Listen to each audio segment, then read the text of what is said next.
Midweek, everybody. Happy Wednesday and welcome into our latest TDR Trade to Black podcast. I'm your host, Shad Hills. Lots to unfold here. Everybody get a little nervous. Last hour yesterday, we saw, decent sell-off, especially with Trulieve, leaving a lot of nervousness in the air and a lot of people uncertain as to how the markets were performed. I think we want to address that here this week as that we get the latest results and polls numbers as to what's trending right now towards Amendment 3 and what we can anticipate going into next week as well. We're going to be bringing on president and co-founder of Pelorus, Rob Sechrist, to talk about the whole political framework and why, yes, I can understand here the short term as to why we're focusing on the U.S. election, but in the long term, we need to shift all of our attention on rescheduling. He'll explain why. So let's welcome in Anthony Varel here on a Wednesday. What do you... Lots changed in the last 48 hours. I know we talked about just the confidence that you felt, and I think we all feel that Amendment 3 will pass, but it's testing our patience, and it's testing, just a lot of people that had optimism, knowing yesterday in that last hour, it definitely grabbed some people's attention as far as investors in the space because we saw a sell-off, and I still feel like there's some of that in the air, but what are you hearing? What's the latest? Yeah, so as far as the sell-off yesterday, I mean, no one really saw that candle coming on Trulieve. They finished the day pretty much flat today, so there wasn't any more selling on the tape. And I think Hirsch said it best last night. We didn't expect this response from DeSantis. We didn't think that he was going to pull out all the stops that he's doing and just spew the sheer vitriol that he's bringing to the state of Florida. They've ran about, I think, 13,000 PSAs, totaling at a benchmark of around maybe $50 million. Politico reported this morning, and ads against 3. Those are coming from state-run agencies. So he's really, really full bore into this. But Hirsch brought up a very good point, and he takes an empirical approach to everything that he looks at with the polling data and just how these things are working. And there were 2 key polls that he was looking at, and throughout the entire process, the odds, not the odds, but the 60% threshold that the amendment needs to breach to pass hasn't really gone up or down in line with the rhetoric from DeSantis. So yes, he is out there. Yes, it's shock and awe to a certain degree, but at the same time, and Hirsch reiterated this several times, you're not seeing the effectiveness of the messaging in the polling data. This could be obviously skewed to a certain extent, as polls do have a margin of error and they're not always 100% correct. But if we're taking a common sense approach and you want to really look at the degree that Governor DeSantis's tactics are taking towards the campaign, if it was really scaring Floridians into voting no, and if it was really having a high impact, you would see these polling numbers start to retract in terms of the threshold above the 60% that needs to pass. Goes to show how experienced and educated I think the Florida market is towards cannabis, because if you're spending 13,000 PSAs, like you said, the amount of millions of dollars that they're spending, it's not really fluctuating the polls. Clearly, people understand what the space is. A lot of people do in Florida. And regardless of what the messaging is, it's not going to sway their decisions. So fingers crossed, but a lot to consider. In the event that say, it's Wednesday here today, a week from today, if we find out that if Amendment 3 does indeed pass, do you think there's still uncertainty in how these Florida cannabis stocks could perform, even in the event, let's say, Donald Trump were to win the election? Yeah, I think if there's if Trump takes the White House, there's going to be a certain level of uncertainty. That being said, RFK's there. He's in his ear. He's potentially going to have a position within the government, or at least have influence as far as agency policy. Under a Trump administration, that bodes well for cannabis. I don't think there's anybody else out there that really wants to go against the DEA, HHS, and really shatter the norms that we see as far as cannabis regulation goes now. So that's good, but we also do have a potential long road to implementation. There was an article today that was on, I think, Green Market Report. They had attorney Michael Minardi, who I've known for some time. He was saying that there is precedent for the MMTCs to start dispensing potentially as soon as January if Amendment 3 passes before the rules and regs are actually developed. That's a best case scenario and probably not going to happen. But then to the counterpoint, in that same article, you had a quote from Robert Beasley saying he's expecting it could take 18 to 24 months to get the rules and regs in the state of Florida implemented, regardless of that May date that we have 6 months past, that it has to begin. So yeah, there's some opacity around it. There's also some uncertainty around the implementation of it. But if 3 passes next Tuesday, we will have adult use cannabis coming online in the state of Florida. That is for a fact. 18 to 24 months grabs your attention. Do you agree with that? What are your thoughts when you heard that? I don't agree with it whatsoever. Yeah. Okay. I was surprised to see that from the CEO of a Florida MMTC. Obviously, he probably does know more than myself, as he is running one of the MMTCs. I'm sure he's got boots on the ground in Tallahassee, and I mean, he's very insightful into the market from a firsthand perspective. So I'm not going to say he's wrong, as he absolutely could be right. But Mr. Beasley could be just as right as Mr. Minardi, or anybody that wants to think that this is going to be a quick process as far as implementation goes, because there also needs to look at, sure, there are rules and regs that are going to need to be written around Amendment 3. However, it's going to go to the state legislature. And if it passes, let's say by 65%, that's signaling to the legislators at the state level, their constituents wanted this amendment to pass. They're not going to muck it up and spend their political capital and piss off their base by screwing around with the amendment. I think then they start to really take everything seriously. And I don't think it's going to be a streamlined process all the way to the finish line, but I don't think it's going to get a lot of scrutiny upon implementation. Incremental steps, as you've always said. Just give me an announcement, Amendment 3 passes, and then from there we figure things out. But, Correct. we got to get it passed first, right? You had some interesting information before. We're going to get into Rob Sechrist in just a moment, but you had some interesting information for the newsletter this morning about an update regarding the ALJ. Do you want to share some of that?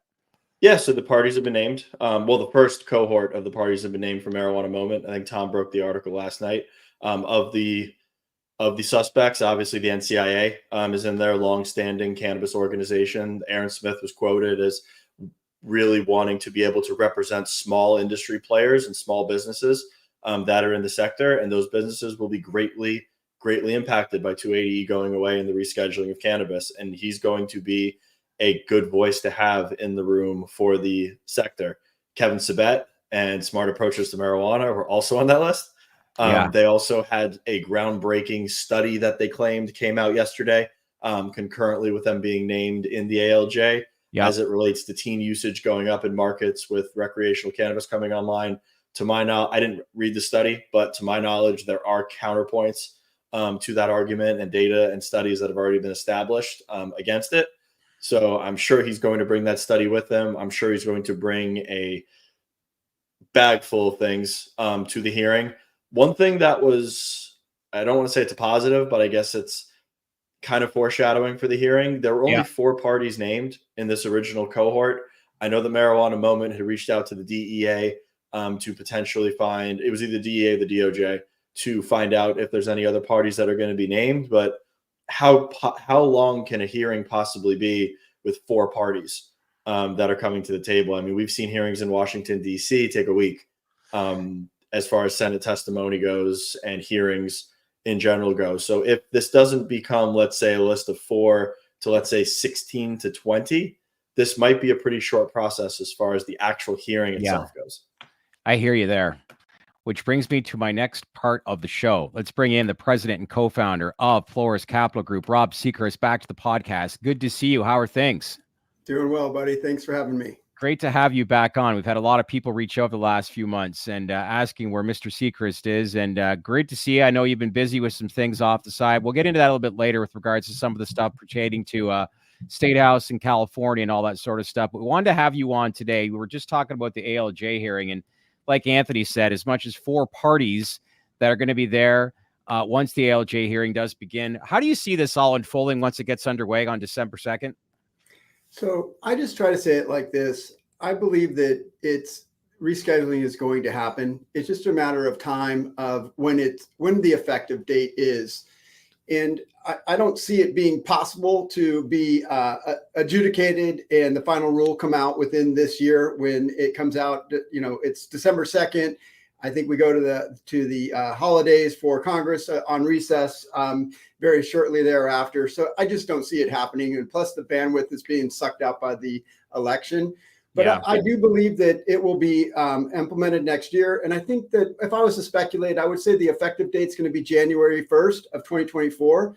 But it may not be finalized until later in 2024. And I You mean, mean 2020? Are you referring to 2025? Sorry, 2025. My apologies. Yeah, and you've got that whole year to finalize things. It'll be retroactive to the first, and so people might be making their quarterly payments or whatnot, but they'll get that refunded back. So Yeah, I believe it's going to happen. It's just a matter. This is just small ball around the edges, and I'm glad that they're having the hearing. I want to have it as robust of a process as possible, so that once it moves forward, it's less chance of it being held up from a lawsuit while it's trying to be implemented. Yeah, I know we probably should be speaking to an attorney, but I know you've got a lot of connections and conversations that you have with influential people. But how do you if there are lawsuits, does this delay the overall outcome of the ruling? And do you think there's going to be much to stand on, knowing the 250-page redacted that, the HHS basically announced back in August or September of 2023, and it was overwhelming evidence proving or showing at least why cannabis should be rescheduled. But how do you see, I guess, that portion unfolding? And is there much to really stand on? And could these lawsuits delay the overall outcome of the ruling? So a court, from my understanding, a court's not going to look at what the reasoning is necessarily of why that lawsuit is being filed. They're just looking at standing and if it's able to be filed. And I think, and I'm not an attorney, we work with a lot of attorneys, but I would think that there's some scenarios where you're able to continue with the rollout of the final rule, and sometimes we'll have a stay in it. That something needs to be adjudicated prior to it being rolled out. But either way, I see that it'll get worked out, whatever that process is, and I'm sure it'll be somewhat clunky with some lawsuits. I just expect that that'll happen, but that'll all be resolved, I think, within 2025. And I think that there will be an effective date of January 1st. That's just my feeling, my opinion. I don't have boots on the ground. I don't have any insider knowledge. But if I was, when we are working on our business and in the companies that we work with, that's kind of how we're looking at it and thinking of it. It's going to happen. It's just a matter of when. Yeah, and I think some of the things that you highlighted to me off camera when we were talking a couple days before is this overall industry right now. We're putting a lot of focus, and let's face it, obviously why? Because there's a U.S. election taking place.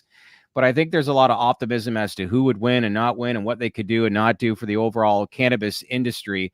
And you've basically said, let's pull it back and let's focus on the confines of reality and what we have in front of us right now, which is all about rescheduling. And that's where the focus really needs to be, because when we look at the legislative side, you voiced your opinions and basically said, look, this is a non-voter issue right now. And, each political party, it's very tough for them to agree on pretty much anything at this point. So based off of that, what is maybe this overall industry? We're looking at things maybe a little bit wrong, and what we really should be focusing on. Sure. So what I was saying there is that rescheduling is under the executive branch. There is no legislative process to it. Yeah. And so that ship is moving, it's sailed. And as far as we know from the Associated Press release, it's been approved. And so that is just a process, a train that's going to get to the terminal station at some point. What I was trying to say is on the legislative side for States Act or for safe banking or whatever the frick it is, it's a non-voter issue, meaning that no voter is going to go to the other party because both parties are now pro-cannabis. And no party is going to burn political capital, especially in the first 100 days of a new administration, to frickin' horse trade for something that they don't get a gain for a vote. They don't get something for it. And so what is important to note here is that I don't see this. Look, we're in cannabis. This is extremely important to us, but the cannabis industry, 35 to $40 billion is infinitesimal to a $35 trillion economy. There's other things that the first 100 days, look, if Trump happens to, or the Biden administration, either one of those gets all three, the executive branch, Senate majority, and the House, they have 100 days to do whatever they're going to do. If you think for a second that they're going to focus on cannabis to in that 100 days, it is going to be a major push. So I think that I'm not sure what the Trump or the Harris administration is going to focus on, but Trump is going to focus on the border and getting the taxes extended. So that's where they're focused. I don't know where Kamala is going to be. I don't know if it's going to be to give free housing to all immigrants or, give the free citizenship. I don't know what they're going to do, but that 100 days is about all they've got to work on something. And it's got to be much bigger than cannabis. And so I'm just trying to let us all realize of where we are in the size of this entire country of 360 or 80 million people and this size of economy, where that focus is going to go. Yeah. Do you think that the implementation, you were saying the implementation could potentially be January 1st. Do you think that if it does, let's say, hit the register, that it doesn't, that kind of shields it from the risk of, let's say, stagnating under a potential Trump agency or Trump administration? Yeah. So look, I don't see Trump administration or Biden or Harris administration stopping the wheels that are in motion. Okay. There's a political cost to doing that. That is already fully baked in what's going on. And, Trump is the one that did the the release the criminals for cannabis. It was under Mitch McConnell that got the hemp bill passed. So I think that they don't want to have that political capital hit to stop something when it's already going down that direction. And Trump has already said that he's for it. And I think for the same thing for Harris, there's just no way that she's going to stop something that's already moving down that track. So the only reason I'm not, I'm trying to equally talk about both these, but I just don't know what Kamala's positions are. Clearly, I mean, she has said that she's for cannabis ever since she was a senator. And as the vice president, just nothing has materialized when they did have all the majorities in both the House, the Senate, and the executive branch. So I'm just not sure if I trust her on that. Where do you, I was going to ask the question, like past the 100 days, you look at this long term, who's the better candidate for the overall space? Or like, to your point, does it even matter right now? It all obviously depends on who's going to control the Senate, House, and who's appointed in certain positions. I think that's the key in what we've talked about recently. Yeah. I think that I always try to, Chad, I don't know, because you're from Canada, how much you know the landscape of our political system, but the president only has the option to stop a bill. He can suggest that he wants Congress to go down a road. So it has to be Congress that's rolling down, driving that ball, whether it's coming out of the House or the Senate or a bipartisan bill that's going together concurrently, like it was with SAFE. But basically, even when there is the president does have the power to veto a bill, if there's overwhelming support for it, even if the president was against it, whichever party it is, they don't want to take that political capital hit. And that's why it's so important to have an overwhelming consensus when you're trying to push a bill through, because the president might be saying, I'm against this, I'm going to veto it. But then it gets to their desk and it's been overwhelmingly supported across the country. They're not going to stop it. Yeah. So then I guess a better way to frame it is, do you think that let's say there is a red wave, which is a potential outcome of the election. If the GOP takes the House and the Senate, do you think that we still see cannabis progress from a legislative perspective? I feel that this is just my personal opinion, no inside baseball, even with all the people I know.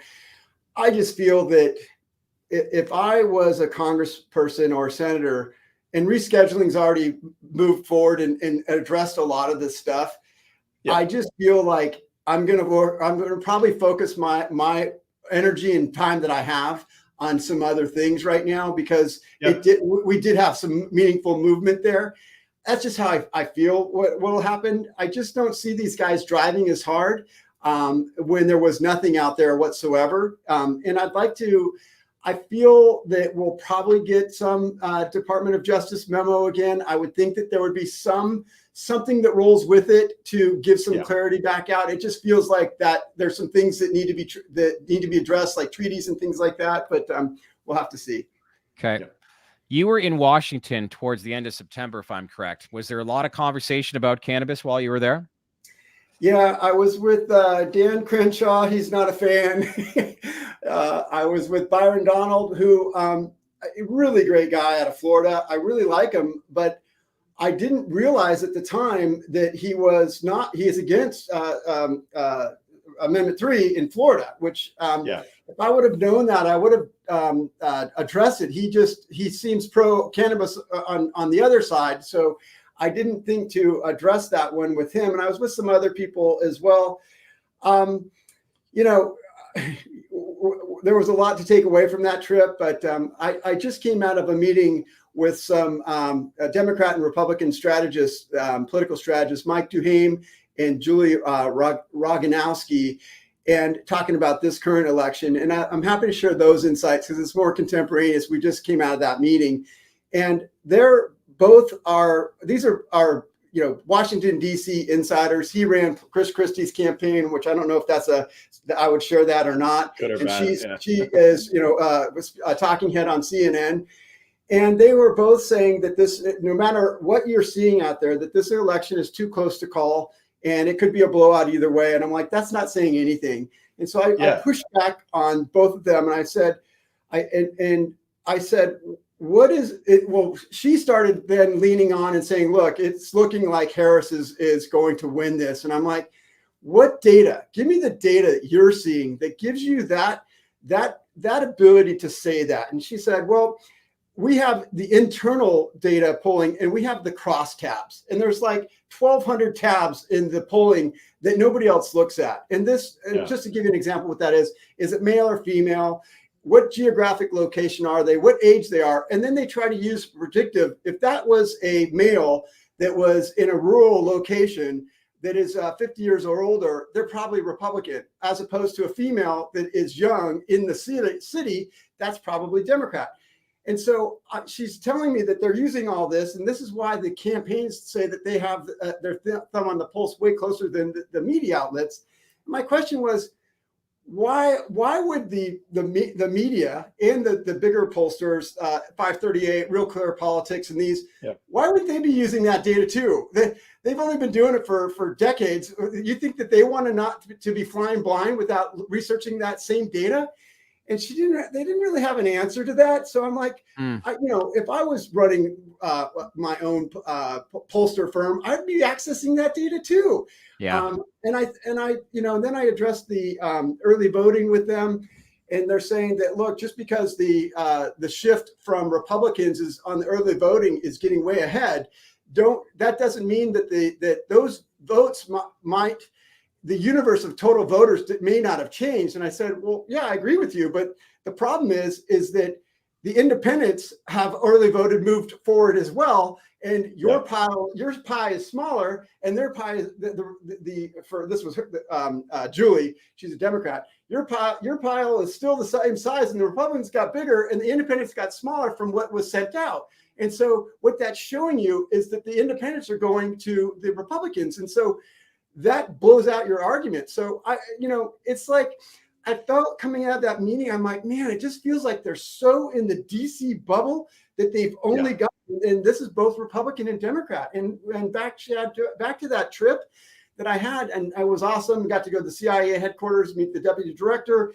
And it's like, all these people are so entrenched of what is going on in DC and their view of things, that it is just insane to come out of there. It's like, I can't believe that they have no clue what's happening in the rest of the country. That's the biggest thing that I've got when I was there back in September. But, arguably the biggest podcast, it is the biggest podcast in the world. When Joe Rogan had Donald Trump on last week, one of the things I find, like, just we as people, what we were able to consume on our phones and the research that we can do, a lot of the topics that basically Joe brought up, I think a lot of people that watched it were already aware of or familiar with. And that's just the capabilities of consuming content online. And let's face it, the demographic, there's a lot of people that are elderly in Washington. I think it's a generational thing, but there's a complete disconnect on what's going on in there versus the American people. And I think this isn't more or less like, you're looking at a lot of the old guard now jump on the Democratic ship, and it's like control speech and all these things and regulate the internet. And these are major concerns. I think the reality is that what you're hearing more and more, and the way people are feeling, is that, yes, Donald Trump is who he is. They understand basically he's not hiding behind anything. But if anything, it's almost like you have this younger Americans that are connected with the everyday people, meaning Trump is with the everyday people, versus some of the old guard that's there. And I think that's just a lot of the concern, that Americans have right now, because just Washington's completely out of touch with how the country thinks. I would agree with that, but I think that the bigger shift is that the shift in blacks. I think that now there's 10 points higher on that, and I think of Hispanics, it's 20% higher, or 20 points higher there. Those are massive, massive shifts. I think the blacks vote used to be like 90 or something like that percent. They just count on that every single time, and so that is a new coalition that's happened under Trump. Look, I'm not a fan of either of them. I can only go by what people have done. And, there were some things that happened under the Trump administration that I like, and some things that I didn't. Yeah. I can't stand what he says. If he could just not be so braggadocious, he could probably have had a blowout. But unfortunately, that's him. And she's got the other side of the problem. She can't say anything. She can never land a statement. She never lands the point. Even if it's not the point that she was asked, she should at least be able to land it. She just can't do it. And so you just don't know where she stands either. But I would just say this, whether it's the Trump administration or the Harris administration, it's not going to be as massive of any shift of anything that you think. If it's the Harris administration, it looks like that they're not going to get the Senate. I just don't see that happen. And so you'll have a divided government. And so that's going to stop her right there. And that blows out their ability to drive policy. I think Trump has a better chance of getting majorities in both the House and the Senate. But again, you've got the filibuster. The Democrats have said that they want to remove that. Be careful what you wish for. Just like the only reason that Roe versus Wade passed, in their opinion, is because Trump got 3 appointees. Well, the reason that he got 3 appointees is because Harry Reid did the nuclear option and appointing a federal judge with only 50 votes. It's like, buddy, you've got 3 judges coming up in the next election. You better be dang sure that this is going to be a net positive over time. And so, look, if either party gets rid of the filibuster, it's going to be tragic. And I hope that doesn't happen. I hope that these are all just things that people are just floating out there. But I think that it's not going to be as big of a shift as everybody thinks for the country. I think that a lot of people will be irritated by what the news is putting out there. But I think you should just go by whoever is president. It's what is being achieved. What is being done is more important than what is being said. Yeah. We heard an interesting rumor from Dan Aarons from Advisor Shares on Monday, that he heard some whispers or chatter that if Kamala were to win the presidency pertaining to cannabis, that we could see a lot of the same rollout, as far as her to-do list and federally legalizing cannabis across the country.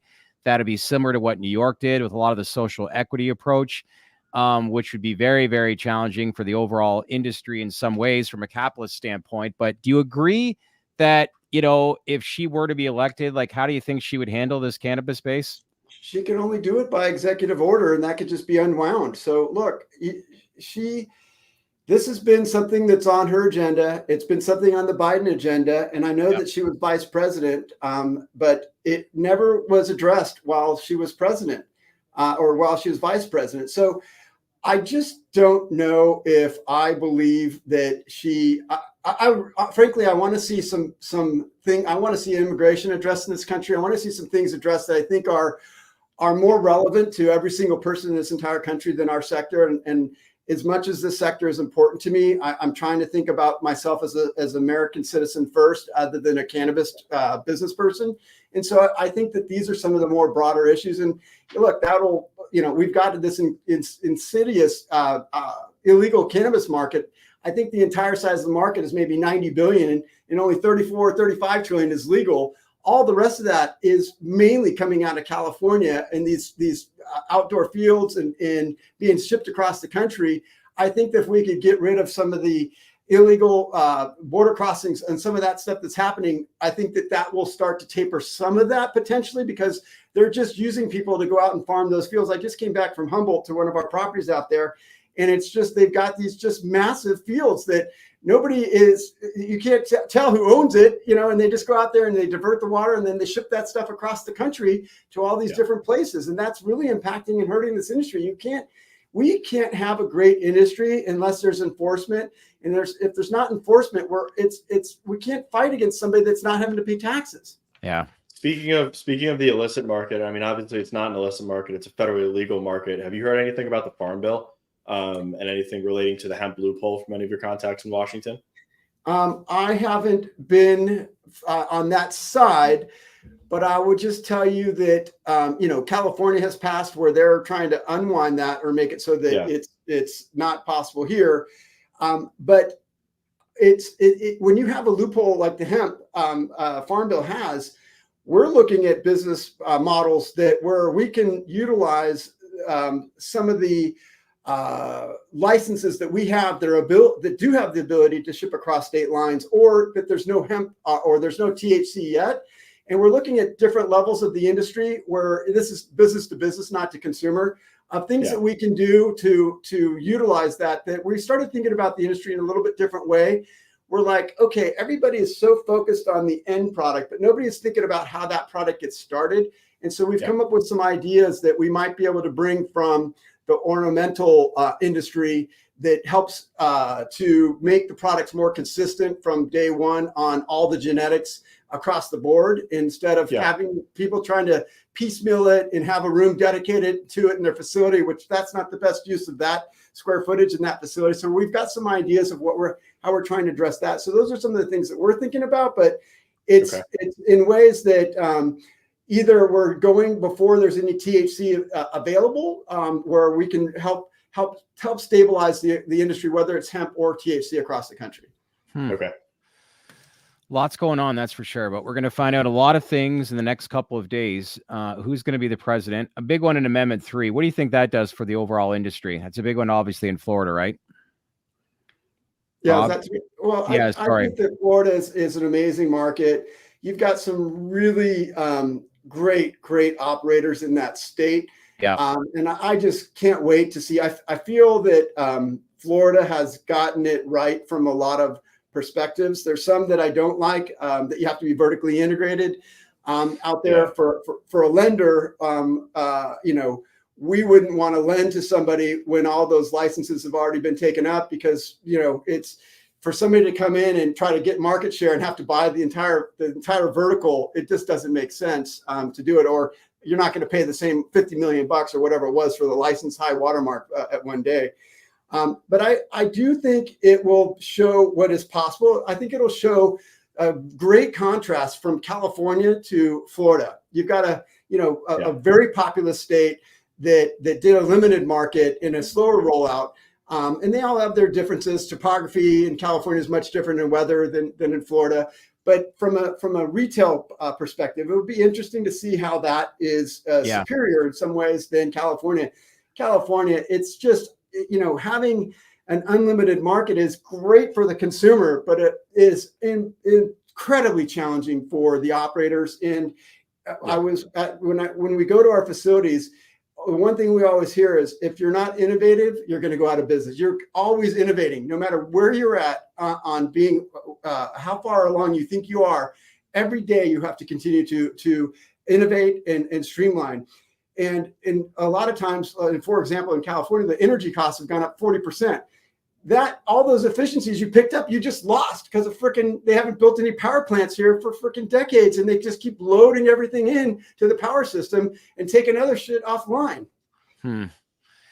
Where do you see California in the next 5-10 years? Like, that's a long time away, but go ahead, Rob. Did you see the article that came out of Marijuana Moment today, which was a think tank of universities in California that actually recommended onboarding something that looks like the state-run monopoly model that's currently in Quebec, in Canada, implementing it statewide in California? Yeah, no, I didn't see that yet. To get something to happen legislatively is incredibly challenging, and it's not for the reason that most people think. Politics is a dirty industry. Everything is being traded behind the scenes to get anything passed, and it's just even if it is an amazing idea from all aspects of it, it actually getting it implemented could be a disaster of what had to be horse traded behind the scenes. And so that's what I think. And Shad, to your question, in 5 years, where do I see California? Look, I think that no matter what, I believe that California will continue to always be the most efficient market out there, which is great for the consumer, but incredibly challenging for the operators. And so, like we've always said, each of these states is on its own, is in its own universe, and is in a different state of maturation to a fully stabilized market. The part that's hard is that the maturation to a fully stabilized market has to start once the foundation has been set, but the landscape keeps changing. And so you've got this landscape that keeps changing, so you can't stabilize the markets. And so that's the part that's challenging. I think that the market in California will continue to expand. I know it's trending down right now. I think that's more of a contraction of the economy and discretionary money. But I think that the amount of total per capita users is probably going up. It's just the average spend is going down more than the amount of users is going up. And we've got some great data points on tracking that stuff. But I think that basically it's just California is going to eventually emerge, that there's going to be some people that break out that basically have the Florida model that are vertically integrated. You can't just have cultivation and not be selling. You can't be selling at the pound per pound and not be selling at the gram or the microgram level. You've got to be there. And to do that, you have to have products, you have to have shelf space, you have to be vertically integrated or have dispensaries that you're putting your products along with other people's products too. Well, what was the stat I was reading the other day? Was there 3,000 licenses? There's 8,500 down to 5,500 within the state of California, with many people actually walking away from their licenses. And then you looked at the tax framework. I didn't even realize that, if you're operating in cannabis within the city limits of Los Angeles, and it's an extra 10% on top of the state tax, from what I heard, which is an eye opener to say the least. But to your point, consumers, check mark. But as far as operating a business, it presents a lot of challenges, right? It does. You got to have enforcement, and it doesn't make any sense without it. And it doesn't seem that there's been some trending to go forward, moving forward on that a little bit, but not enough. And it's hard when you've been campaigning that you've been putting people that we're trying to rehabilitate the people that have been disenfranchised from this product in the past. And then yet you're not able to prosecute again because you're afraid of how to look. You got to do what is the right thing to do. You've put together a landscape. You've corrected the past wrongs. You're working on that, but you got to operate by the law going forward. It doesn't matter that people were disenfranchised going backwards. You got it from the going forward. You just made new laws. So implement those new laws and follow those laws. If you're not going to follow the laws, it's not going to work. Yeah. All right, big takeaway here then. Let's focus on, yes, we got the election coming up next week, but rescheduling should be front and center for a lot of the cannabis investors. Doesn't rely on any politicians, but 2025, you think we'll eventually get a ruling with rescheduling. And what that does when that's announced, how much do you think it relieves pressure on people from Washington and how they'll look at this industry different? Do you think it'll have a huge impact on it?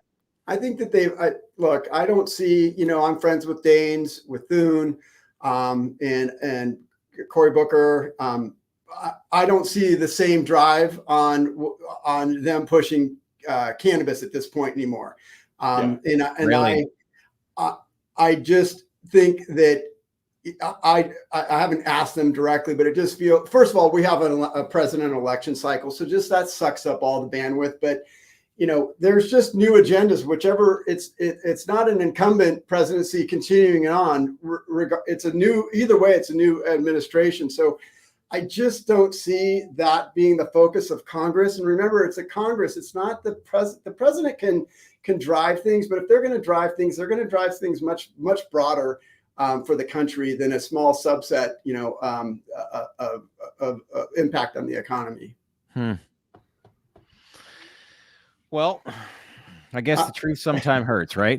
I would just say, I think either way that there's not going to be I don't think it's the end of the world if Harris gets reelected or if Trump gets reelected. I don't see any major shift in cannabis policy from legislative. And I do see rescheduling coming through. I think this is all good, guys. I think that we're in a really good spot. I've been trying to say this, that Schedule 3 rescheduling was the best path forward because it eliminated Congress, and that's the bigger takeaway here. I don't see anything going to stop that. I mean, theoretically, the DEA, the lower levels could slow play it being rolled out. That's possible. I just don't see it. I think it'll be so far moving along. I just don't see that happening. Yeah. Well said. Always appreciate the feedback. Glad to have you back on here, and we'll reach back out to you next week. I know your good friend Eric Berlin, who you hooked us up with. He's been a credible resource for us over the last few months too. But yes, we got to work with Eric Berlin and get him back on here next week after this election is finished. But in the meantime, good seeing you. Let's stay in touch, and thanks for the feedback. Okay. Take care, guys. Thanks, Rob. All right. Thanks, Bye. Rob. Bye. A lot of facts there, but yeah, I can understand. Yeah. Bang on, and I think you've been saying a lot of that too over these last few months. But let's find out how this market all unfolds over these next couple of days. A lot of people watching this closely, right? We surely are going to. Yeah, and I think I really don't think either presidency is going to be earth-shattering for the industry. I just think one is more uncertain than the other, and also Rob's comment about John Thune. If John Thune gets a leadership position, yes, he is anti-cannabis. John Thune's closest ally in Washington is Steve Daines. Steve Daines is one of the biggest proponents for cannabis, sponsor of SAFE. He understands the industry and he understands what we're all fighting for. So while John Thune at the headline is don't want to say a net negative, but he's not positive for the industry, the influence that would come via Steve Daines in that scenario would be a net positive for the industry from having a friendly voice within the party. Yeah, a lot to take in there. Got a few haters on here today. You know you're doing well when you draw attraction from the haters in the industry. I won't read some of those comments, but yes, Cleve, we're actually going to talk about State House with Rob Sechrist. We wanted to obviously talk about this here today, but we're going to plan that probably next couple of weeks and get an update on that, because I know that was one of the biggest news announcements that this industry heard, over the past few months. Like that's a big one, and we get it, and we will address that. Lots that I think they can comment on in the next couple of weeks that they can't today. So just be patient with us, but rest assured that's something that is on the top of our minds, because we know that's what you people want to learn too. So we'll make sure we get that interview and feedback over to you. Anything else? And Jeff, he's a proponent of SAFE. Trust me, he's level-headed on cannabis. I've spoke to the man in person in Washington, so I'm not talking out of my ass here with opinion. Steve Daines knows what's going on in the industry. He's well-educated on the industry, and he knows where we should be from a federal standpoint on the issue. Yeah.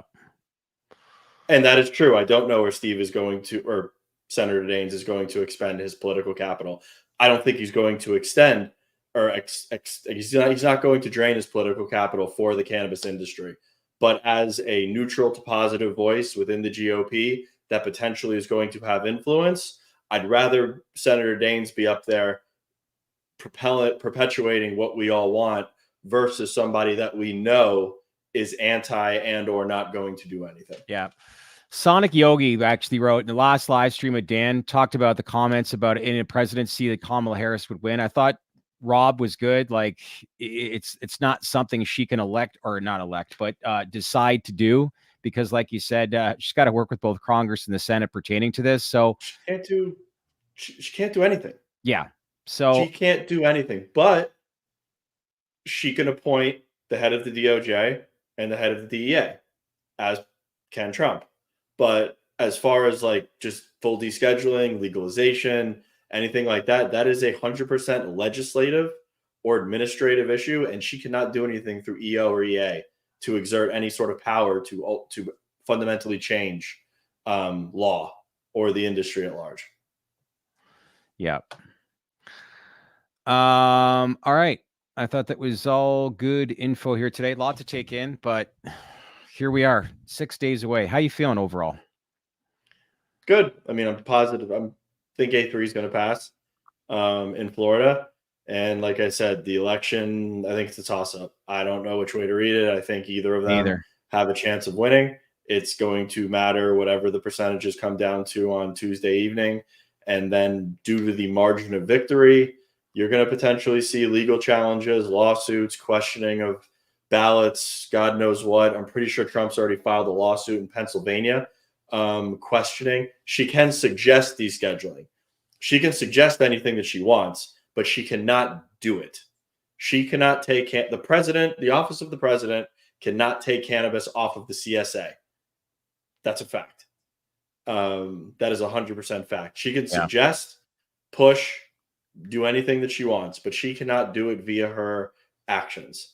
If she could, I would be much more bullish on her presidency for the industry, as I do think that she would potentially do something from an EO or an EA perspective that would fundamentally alter the industry. But we don't live in that world, unfortunately, and we don't really like talking in hyperbole. So that's really not something that could happen. Yeah. I was watching some of the live debates even last night, not debates, but rallies last night. I could not watch either one, for more than say 6-7 minutes. I'd watch her and I'm like, I'd shake my head. I'd watch him and I'm like, it's not any better. I'm done with both. I'm not watching any political rallies or presidential rallies. I don't really care what either of them has to say. I can't stand both of them. I've been pretty vocal about it. I think both have a laundry list of demerits on their resume. I don't trust either. I don't back either. And I'm sure as hell not endorsing either. Jeffrey, I'm tired of hearing about the both of them. I'm looking forward to whoever takes the office on Tuesday. It is what it is. Hopefully it's not a sweep either way and you get gridlock in the legislative branch and that's it. But I can't talk and or listen to either of them anymore. No. Yeah. Well, the fascinating part about the Joe Rogan podcast was Joe. When it became somewhat of a conversation, I liked the direction as to where he was going. And, I found it interesting. I turned it off. I'll be honest. I turned it off after 45 minutes. I can't watch them. I can't watch them for 3 hours. The first 90 minutes was it's tough. It was like watching Breaking Bad. First couple episodes or seasons were pretty slow, and then it came on stronger. But the interview that I'm interested to see is Joe Rogan and JD Vance. I think that'll be an interesting interview. I think that's going to be good, and I might catch heat for this, but I think JD Vance is a very, very good speaker. I don't agree with maybe 80% of the shit that he says, but JD Vance is a very, very coherent, eloquent, authoritative speaker. He is very good at taking whatever he wants to say and making you believe it. I watch him. I enjoy listening to him speak. He has that. He's got a good story. The other two that are top of the ticket, like I said, we know who Donald is. I don't think we really know who Kamala is. I don't really want to find out who she is. I don't like either of them. I just am looking forward to this election being over with. And like I said, hopefully there's gridlock. We don't have much to worry about with either extreme going either which way. And we just get on with our lives. Because really it does matter. What matters most is the legislative branch of government, not the executive. Well, me taking a step back, it's just like you said, it's like when you think of the Democrats, free speech, creativeness, all this sort of stuff, basically what the political party stood for back 30, 40 years ago is completely opposite. And it's just like, it doesn't relate or resonate with the everyday Americans anymore. And when I look at this, you see people like Dick Cheney now endorsing Kamala Harris. And I think Donald Trump is a Democrat. I know but I think this is more than a Democrat Republican thing. I think this is a generational election where people that are younger, they want their voices to be heard. They don't want to be controlled. People getting access to information online. They're saying enough's enough. And quite honestly, when I look at the way some of this stuff is being conducted, it's like you can't hide behind it now. The train has left the station. There's too many people reading too much information that are educating themselves, whether it's right or wrong. And the control of mainstream media is gone. They've lost all credibility. Oh, mainstream media is toast. Mainstream media is toast. I mean, it's new media where people are getting their news. I mean, you go on Fox News, they're lying through their teeth. CNN, they're lying through their teeth. MSNBC, they're lying through their teeth. It's outrageous. I don't know how you watch it with what they do. Well, what I liked about Joe Rogan, even after a day after he had the interview with Trump, all of his buddies were in and they're asking him how he thought. And he's like, look, I wasn't going with any agenda or like trying to get any kind of information out of him. It was just getting to know him as a person. and having a conversation. And he wanted to do the same with Kamala, but I guess it was on her terms that he had to fly to Washington to meet with her, which is something he didn't want to do. With all due respect, she's the sitting vice president of the country, 7 days out from a national election. Yeah. If she's going to give you her time and she has requests that you need to come to her, you abide by those requests, because under any other circumstances, she's probably going to fly to Austin and do that interview. The fact that under these circumstances, I think Joe is wrong. Joe has the responsibility to give her that interview and lend her his outlet to set the record straight on the conversation. Yeah, it was a situation that was not going to work, because she's obviously going to have her team in the room to basically monitor what she's saying, and that's going to have complete distraction. That's the way old traditional media is. I can get that. I can get it. Why they're she went on Brett Baer, for God's sakes. Yeah, good point. Joe Rogan is not going to skew like gotcha or like try to get her any more than Brett Baer did. And it's going to be a much more neutral interview. Yeah, but what's that tell you? Joe Rogan and the power of new age, online podcasts, the power of it's just so much stronger, and the influence that he would have on the American voter versus something like, Fox, even though Fox But I firmly believe that Joe Rogan has a responsibility to interview her. He does. You know what? The way you just said it that way, you're right. Like, he has a responsibility to interview on both sides. I always want to hear both sides of the conversation. Jeffrey Mills won't watch it the same as the Trump interview, but I do think that if she said yes, and she said, well, you need to abide by X, Y, and Z, as long as it wasn't, I need to pre-authorize any of the questions or the narrative. But if it's Joe, I need you to fly to me, here's where it needs to happen, he has a responsibility to interview her and get that done. Love this comment from Jeffrey Mills. Guys, thanks for coping with the burnout you must surely be experiencing. Talking about the same stuff almost every day. Watching helps with our frustration. Keep up the good work. Appreciate it. Yes, you want to see change, and there are certain things that we can't control. But at the end of the day, we're just trying to create content to bring on different people from the space that provide a little bit more guidance and direction. But the reason why we're doing what we're doing is because we do feel that there's still upside potential, a lot of upside potential for this industry. Yeah, and apparently whoever my diabetic journey is does flying to Austin, get real. She has a day job. I literally said that at the top of the segment, that she's the sitting vice president of the United States, 7 days out from a national election. She's not going to travel to him. So you either don't listen or you just popped onto the stream. Yeah. JJ's Shad clearly has a crush on Joe Rogan. Well, knowing what I do for a living, if he has the #1 podcast that's heard in 94 different countries, yeah, it's somebody I just want to sit back, listen, and observe, because you can learn a few things. Obviously, at the end of the day. Yeah. Well, my apologies, because I covered that at the top of the segment. Shad is the Joe Rogan of cannabis podcasts. Thank God for Anthony. Anthony, you're the go-to guy, man. The man with the brains. Anyway, listen, appreciate obviously everything that everybody's put on here as far as comments here today. Let's continue to watch things closely, and want to have a little bit of a conversation with you, because I know there was a lot to take in there from the interview here today. But Friday we'll be back, and I know a few people have asked if we're going to have Dan from the Chart Guys on. We're hoping to get him on Friday morning at 11 a.m. Did you watch his live stream about cannabis stocks? I didn't. I didn't either, but I heard there's some fireworks in that thing. Yeah, we had a few people comment on here recently and just said, well, I don't want to get into it. But anyways, we'll keep you posted on who's going to be on the podcast come Friday. And Don Murphy and the crew, we're going to have them on probably next week, the day after. Maybe the day after might not make sense as far as the election, if there's still stuff being contested. But eventually, hopefully at some point next week, we'll have Don Murphy on to talk about, who has won the presidency, who's going to be obviously appointed in what positions. And now that that's settled, what can we anticipate, knowing that we'll actually have some real accurate information? The appointments matter. The appointments really matter, especially if it's Trump going into office. It just can't be Ken. It can't be Ken Paxton. JJ's LO. That was tongue in cheek joke. All right, my friend. I appreciate it, but yes.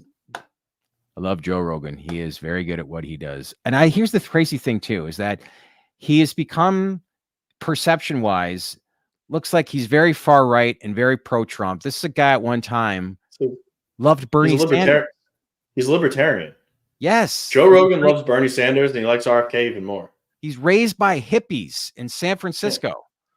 Joe Rogan is not MAGA. He's not right. He's not conservative. Joe Rogan's a libertarian. Joe Rogan sits pretty much in the middle, like myself.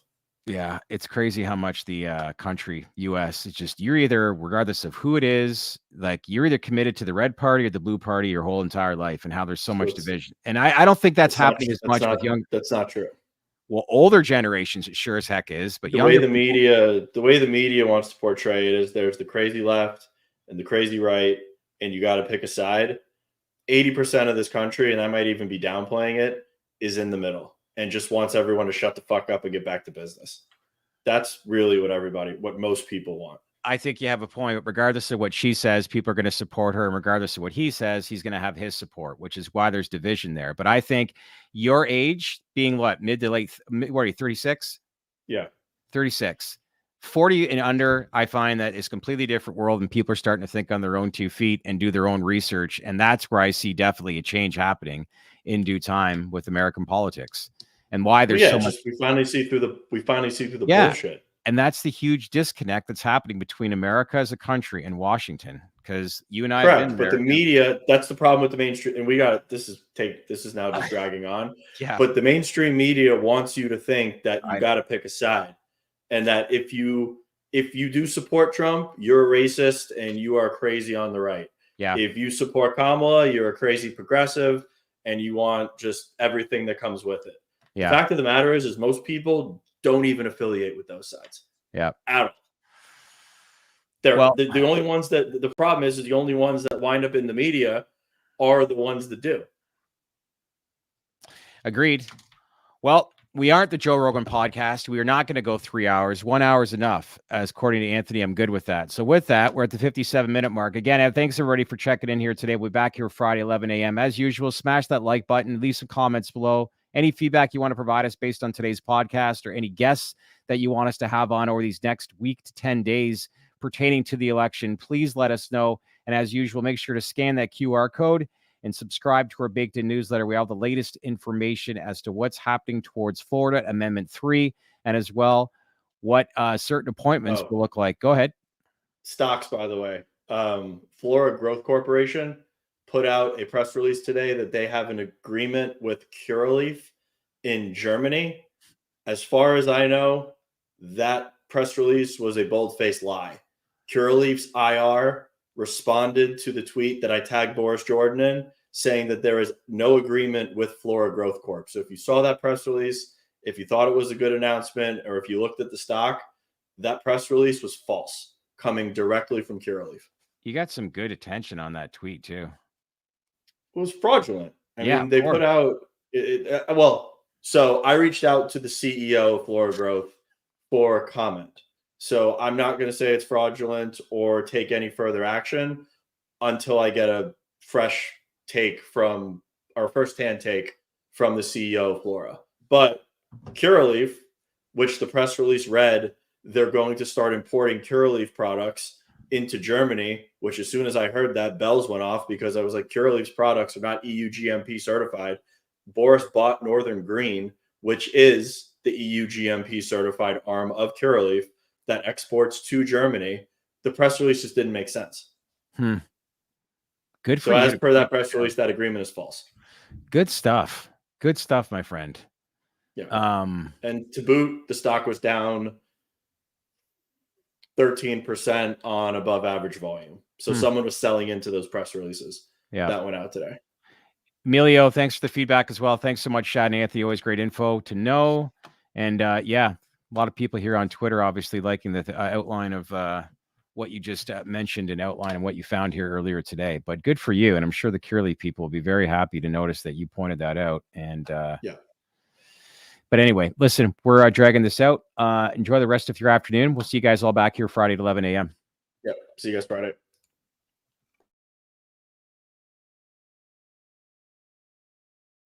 Hey, everybody, thanks again for watching. Where does time go? We're already at Q4 2024 as we get ready for a big federal election here in the U.S. What's going to happen? Who's going to win? And what kind of impact will it have on the cannabis industry? We'd love to get your feedback. If there's any guests that we've missed, leave some comments below. As usual, make sure to smash that like button and click on that bell for all notifications to get the latest information that we share here on the TDR Trade to Black podcast. And if you haven't done so already, make sure to subscribe to our channel because we wouldn't be here without you. Thanks again, everybody, for watching.